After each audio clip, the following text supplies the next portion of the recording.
question number 5 কি কৈছে চোৱা পৰীক্ষা কৰা কোনোবা স্বাভাৱিক সংখ্যা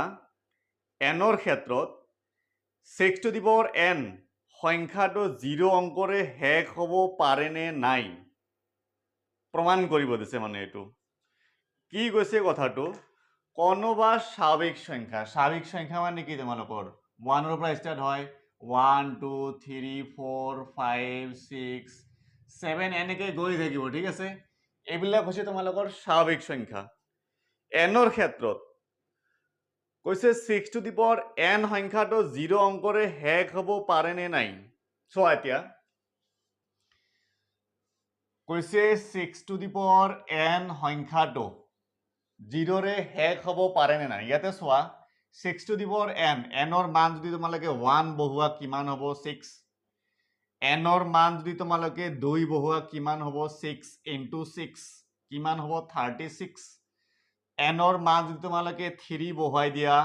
কিমান আহিব 6 into 6 into 6 এটো পূৰণ কৰিলে তোমালোকৰ কি আহিব 216 আহিব যিসকলৰ মুখস্থ আছে মানে 6 কিউব মানে কিমান হয় 216 এতিয়া চোৱা কি কৈছে তোমালোকৰ 6 টু দি পাৱাৰ n সংখ্যাটো 0 অংকৰে শেষ হ'ব পাৰে নে নাই শেষ হ'ব পাৰে নেকি এটো হদিছে তোমালোকক ইয়াতে চোৱা শেষ হ'ব পাৰে মানে ইয়াতে এককৰ ঘৰত লাষ্টত কতবা 0 আছে নেকি নাই মানে 6 টু দি পাৱাৰ n সংখ্যাটো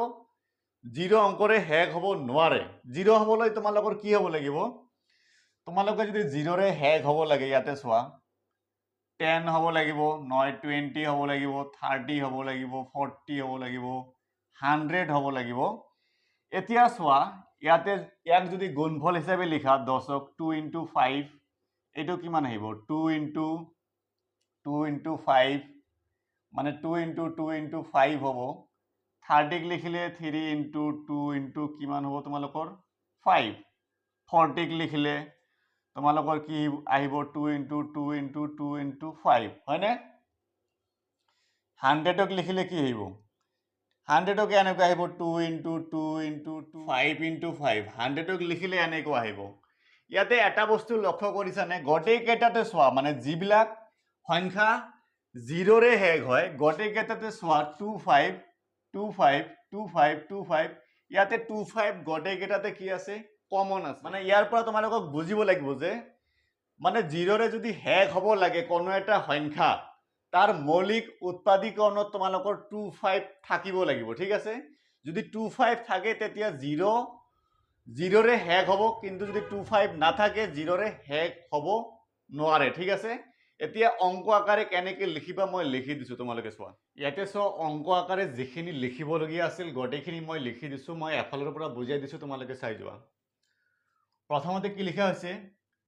n ৰ কোনো মানৰ ক্ষেত্ৰত যদি 6 টু দি পাৱাৰ n সংখ্যাটো 0 অংকৰে শেষ হ'বলগীয়া হয় তেন্তে ই 5 ৰে বিভাজ্য হ'ব লাগিব মই অলপ আগতে ক'লো মানে যিবিলাক 0 অংকৰে লিখিব পৰা অংক আছে মানে 0 ৰে লিখিব পৰা সংখ্যা আছে 10 20 30 100 এই গোটেইবিলাক কি 5 ৰে বিভাজ্য হয় নে নহয়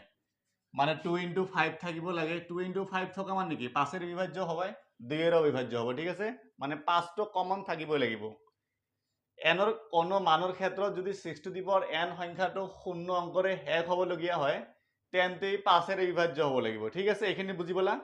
তাৰ পিছত ইয়াতে লিখিবা ইয়াৰ অৰ্থ 6 টু দি পাৱাৰ n ৰ মৌলিক উৎপাদীকৰণত 5 মৌলিক সংখ্যাটো থাকিব লাগিব 5 মৌলিক থাকিলেহে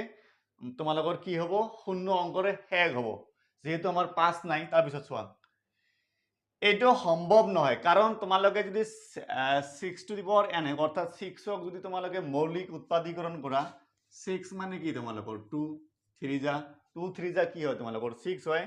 মানে 6 ক ভাঙাই লিখিলে 2 into 3 লিখিব পাৰা যেহেতু পাৱাৰ n আছে মই n লিখিছো এটো এনেকৈ লিখিব পাৰা এটো মানে কি 2 to the power n into 3 to the power n এইখিনি বুজি পালা অৰ্থাৎ 6 ৰ মৌলিক উৎপাদীকৰণত তোমালোকে কি কি পালা এটা পাইছা 2 আৰু এটা পাইছা 3 মানে 2 আৰু 3 পোৱা গল এইখিনি হৈছে তাৰ পিছত চোৱা তাৰ পিছত এনেকৈ লিখিবা পাটিগণিতৰ মৌলিক উপপাদ্যই নিশ্চিত কৰে যে 6 টু দি পাৱাৰ n ৰ মৌলিক উৎপাদীকৰণত আন মৌলিক থাকিব নোৱাৰে ইয়াতে তোমালোকৰ 2 ঠিকই আছিল কিন্তু 2ৰ ঠাইত তোমালোকৰ 5 থাকিব লাগিছিল কিন্তু ইয়াতে আৰু বেলেগ এটা সংখ্যা আহিছে ঠিক আছে গতিকে এনেকে কেনেকে লিখিবা পাটিগণিতৰ মৌলিক উপপাদ্য নিশ্চিত কৰে যে 6 টু দি পাৱাৰ n ৰ মৌলিক উৎপাদীকৰণত আন মৌলিক থাকিব নোৱাৰে ঠিক আছে গতিকে 6 টু দি পাৱাৰ n শূন্য অংকৰে শেষ হ'ব নোৱাৰে এইখিনি লিখি দিবা তোমালোকে উঠাই লোৱা এইটো